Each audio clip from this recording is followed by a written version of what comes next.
Yaani dadangu, yaani acha tu. Yaani mpaka najisikia aibu. Hamna hapana, usijisikie vibaya. Ni katika mapito ambayo wanawake wengi wanapitia, sio peke yako. Yaani kwa maneno haya mpaka unatolea kwenye ushuhuda. Naiona kama wengine anakuchota akili, atakwambia huyu hana akili, sijui hapana. Wengi wanapitia yaani nina changamoto kuhusu ndoa vibaya sana. Hapa mpaka ninapoongea na wewe, na takriban karibu ndoa 8 hivi. Ndoa 8? Yeah. Una bahati shoga yangu. Hiyo sio bahati, hiyo ni changamoto. Ukiacha unaolewa, yaani nikipeleka vyombo nyumbani tu, mchumba yuko nyuma. Okay. Kwa umefunga ndoa mara 8. Yaani ndo sichelewi. Una watoto wangapi? Na watoto 3. Okay, kwa baada ya kutoka hapa kule Mtwara, umeachika tayari ukaingia Dar es Salaam. Nikaingia Dar es Salaam. Una ndugu hapa ama ulikuja tu peke yako kwanza maisha? Yaani nimekuja, ndugu zangu hapo, lakini sijataka kumkela mtu yoyote. Yaani ile niliyokuja nimekuja mazima na watoto wangu na familia yangu yote yani. Ukahamia hapa? Nikahamia hapa. Yule alinitelekeza na mimba miezi 3. Nikahangaika tena, nipo kitandani, niko hoi, naumwa. Na ujauzito ule. Mtu unamuona tu anavaa suruali zake sijui ngapi, anaondoka. Mbona mume wangu natoka hivi? Bwana wewe unajisikia vibaya, sasa nguo zangu atalifulia nani? Akiondoka anavaa suruali 2 mpaka 3 mpaka 4. T-shirt mpaka 5. Kuna vituko huko Kumbe anaondoka kwa bi mkubwa. Mpaka siku alipomaliza nguo zake. Yaani yeye hakuama na begi? Hapana. Alikuwa na amevaa. Alikuwa anatoka taratibu tu. Basi hiyo nayo ni mpya. Changamoto ile ikawa bado talaka hajanipa, bali amehama. Na nguo zake kazivaa. Na nguo zake amemaliza. Mimi wa kitandani tu, sinywe maji wala sili chochote. Nilifanya karibu mwezi mzima ule. Siku moja mamangu nikamwambia, mama, mimi leo bora niumwe jambo moja. Jambo gani? Nikasema bora nibaki na ujauzito, lakini nijue yule bwana ameniacha. Kuliko kala hai, tunakaa kijiji kimoja lakini simuoni. Akaniambia, mwanangu, unavoisi huo ujauzito tu, pengine atarudi. Nikasema hapana. Tangia nimeupata ujauzito amani ya ndoa siioni. Kweli nikamfuata barabarani, alikuwa mlinzi. Nikamkuta, nikamwambia, baba, nakuomba unisaidie kitu kimoja tu, nipe talaka. Au ulienda kudai talaka? Sio umrudishe baba rudi nyumbani? Hapana, sijaweza, nguvu zile nilikuwa sina. Au kuwa na energy wakati huo. Yaani hata ningeforce vipi, asingeingia kwenye mstari. Okay. Basi kweli tumekorofishana, tumekimbizana. Saa 6 usiku isisahau akaandika talaka. Kumbe ile talaka aliandika, anatembea naye kwenye koti lake. Maana pale alijaza tu telehe. Okay. Kumbe wewe ulikuwa unatembea na kitu kama hicho afu unashindwa kunipa. Jibu lake kaniambia, hata na mimi nakushangaa, kwa nini umenyanyuka wewe kunifuatilia mimi? Si ungemtuma tu mwanao Sharukani akaja kuichukua. Mwanao anaitwa Sharukani wa kwanza Okay, jina la Kihindi hilo. Basi mimi nikarudi naye talaka, nikaenda nyumbani kupumzika. Basi mangu mdogo akaja, akaniambia, yule pale alikupenda kwa ajili ya hela. Alikupendia wewe hela? Wakati huo unajishughulisha na nini huko Mtwara? Yaani kule nilikuwa najihusisha kupika mandazi, napeleka sokoni, nauza. Maisha naenda. Kwa ulikuwa una riziki? Kwa riziki Mwenyezi Mungu namshukuru. Yaani changamoto zangu hizi kwenye ndoa. Kwa ukapewa talaka? Nikapewa talaka. Ukarudi nayo ukiwa mjamzito? Nikarudi nayo nina ujauzito miezi 3. Na yule bwana kavunja kabisa mguu. Haonekani. Na yule ujauzito kaniingilia changamoto. Kila ninapoenda kliniki kupima wananiambia una mimba. Ila wewe unaumwa. Lakini mimi naona kama siku zangu sizioni. Ni kweli nimeenda nazo mpaka ujauzito na hesabu miezi 8. Naenda tena kliniki wananiambia ndo kwanza ujauzito na mwezi mmoja. Sasa mwezi mmoja umeutoa wapi na baba yule kakukimbia? Mimi nikasema jamani, mimi sijawahi hata kupitisha mwezi mmoja. Nikifunga tu ni mtoto. Ni kweli kama hesabu zangu limeenda vile vile. Mwezi wa 9 nilipopiga hesabu mimi, kweli mtoto kazaliwa. Yaani mtoto amezaliwa na hospitali hawakuwa kuona mimba? Okay. Hospitali walikuwa wananiambia sina mimba na mimba yenyewe ndogo sana. Lakini nilipo hesabu miezi yangu ile nilikuwa napiga mwenyewe hesabu ndo ile. Kwa mtoto ukajifungua salama? Kwa salama salimini, tena nje kabisa barazani kama hapo. Ulijifungua nje? Nesi alichelewa kufungua mlango. Hospitalini? Kwa ukajifungua mwenyewe? Mwenyewe peke yangu. Nikamuita, tunashukuru alimpeleka hospitali, alinipeleka zanati. Alimfuata, akakubali, akaja. Akanibeba, akanipeleka zahanati. Nikawaita, jamani, nisaidieni mimi hapa tayari nimeshamaliza kila kitu. Hawajaamini. Kunipiga tochi, kweli wanamkuta mtoto yuko chini. Ilikuwa usiku? Kwenye saa 5 hivi. Uliwezaje wewe ujasiri huo, maana ngumu, wewe uliwezaje? Nashukuru mimi kizazi changu. Hata kama nikikwambia dadangu siondoke sasa hivi. Kweli kuwa na subira. Watoto wangu wote 3, nashukuru. Hongera. Wewe ni mwanamke jasiri sana. Kwa hiyo baada ya kujifungua yule mtoto, maisha yakawa yanaendelea, ukawa single mother tena. Tena nikawa single mother, watoto 3. Watoto 3 wale nimekaa takriban miezi karibu 10 hivi namlea mwanangu. Shughuli zako zile za kupika vitafunwa unaendelea nazo? Naendelea nazo. Ndo akaja mamangu mdogo akasema, yule alikupenda kwa ajili ya hela. Na kuomba nyanyuka tena kwa imara. Nikasema, mama, sasa hivi mimi sina nguvu. Hapo ndo nina ujauzito miezi 5. Akasema, usijali, mimi nitakuja ninakukandia ngano. Muda wa kupika nitakuja kukupikia. Na yeye alikuwa anafanya kazi hiyo hiyo. Tutaondoka wote sokoni, sawa.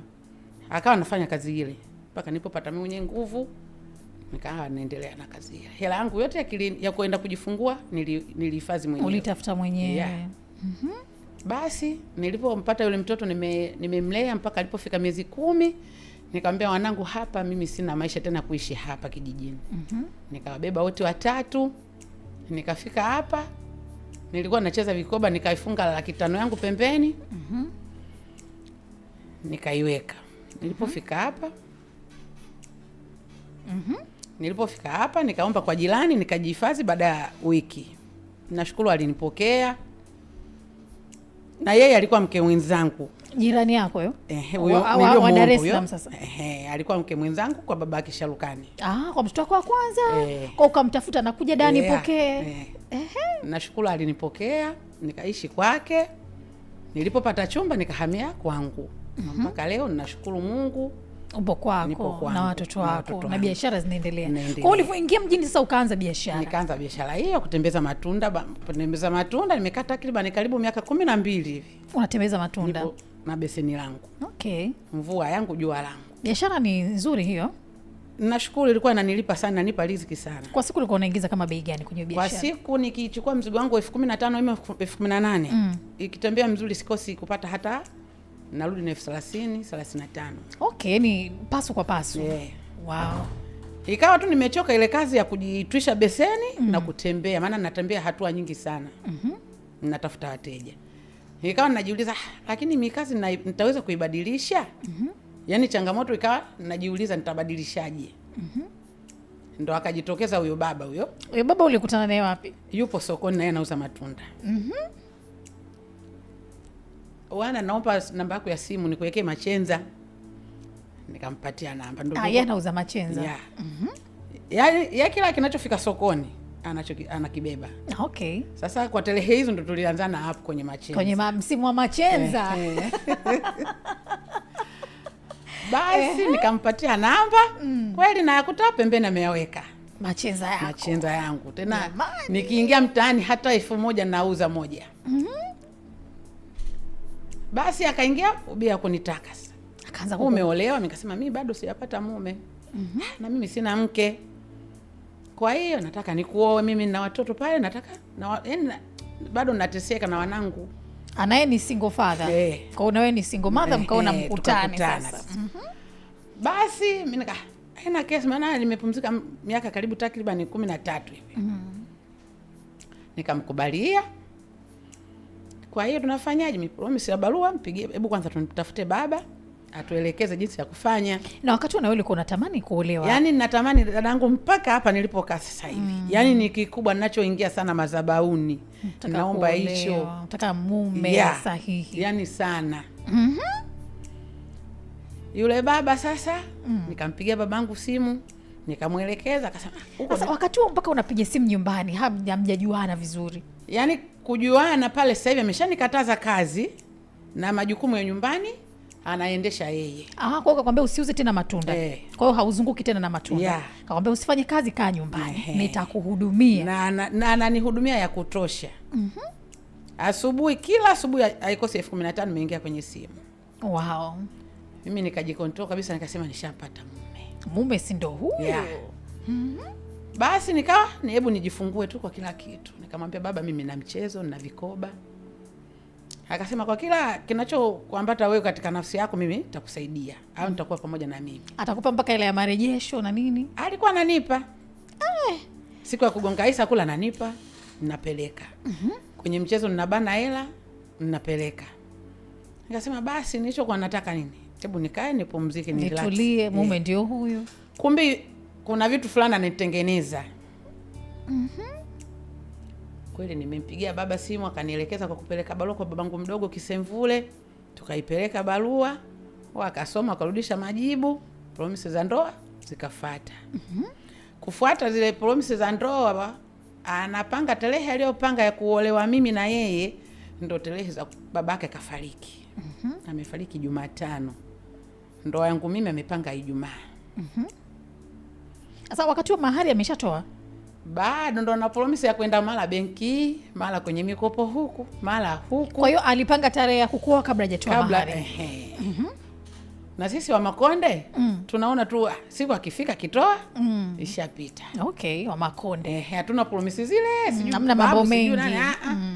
Sisi vitu yetu sipo tu. Basi wewe babako leo unasema amefariki, unaenda kuzika. Na wewe ndio umesema Ijumaa. Inakuaje kwa wiki hii? Tungesema kama tuikate kwanza, tusubirie wiki ijayo. Anasema mimi kukaa single father nimechoka. Yaani yule tukienda kuzika leo mimi ninarudi. Kesho ninapumzika, kesho kutwa ndoa inapita. Kwa hiyo akasema wewe nenda vikoba. Kakope hela. Kanikope hela 1,000,000. Mambo yote yatakaa sawa. Kanikope 1,000,000. Yeah. Inakuaje kwenye marejesho? Akasema marejesho narejesha mimi. Kwamba ukamkope 1,000,000 kwenye vikoba ili akakulipie mahari sasa, ili afunge ndoa kwa haraka. Ndoa. Nilichofanya pale nikamfuata dadangu. Nikamwambia dada, yule mwanamume anasema hivi. Ni kweli sahihi? Akaniambia Masharukani, fikiria umekaa nyumbani takriban miezi 9 au 8. Majukumu yote anaendesha yeye. Unachoshindwa kumwamini nini? Dada huyo. Nikasema mimi kwa kumshauri mtu mmoja sio kweli. Ili nishaona gumu kwangu. Babake mtoto yule, huku nilirudi na hela takriban 1,000,000 vile vile. Nikanunua korosho, nikapima. Akawa yani ananipenda kupitia zile hela. Akitembea akirudi, mke wangu naomba 10,000. Mpaka zimeisha. Mpaka zikaisha? Mpaka tena na leo huyu tena niingie mtihani tena ule jamani. Nikamfuata leo nipeleka vikoba. Mwanangu mtoto wa dadangu. Lakini hapo nawe una kiu ya kuolewa? Ndio unaitaka? Yaani nataka iwe hata kesho.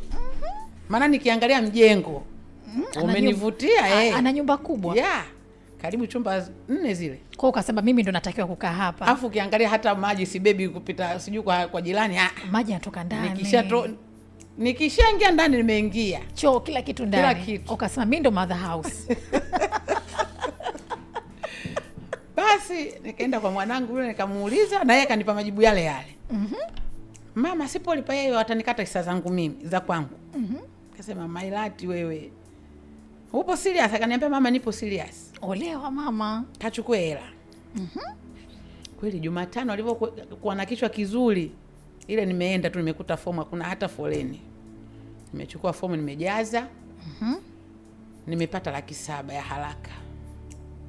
Nikampelekea. Tena alinikuta kule. Bado nikasema mzigo hapa.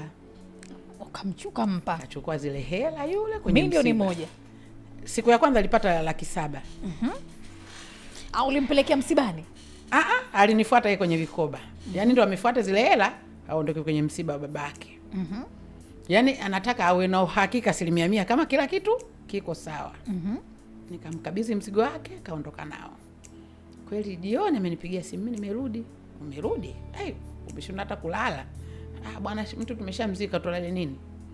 Sawa. Alhamisi. Kesho mapema Ijumaa jipange, mimi nimeshapata magari sijui mangapi hapa, tukukute kwa mzee. Mbona ndoa za nani? Yaani ndoa ya ghafla hivyo. Kweli Ijumaa asubuhi nimemchukua mchoraji, nimeondoka naye kwa kuchora piko. Kwa kunichora piko. Mpaka kwa babangu. Nimefika pale wageni tena tumetoa hela wamepika pika sijui nini sijui.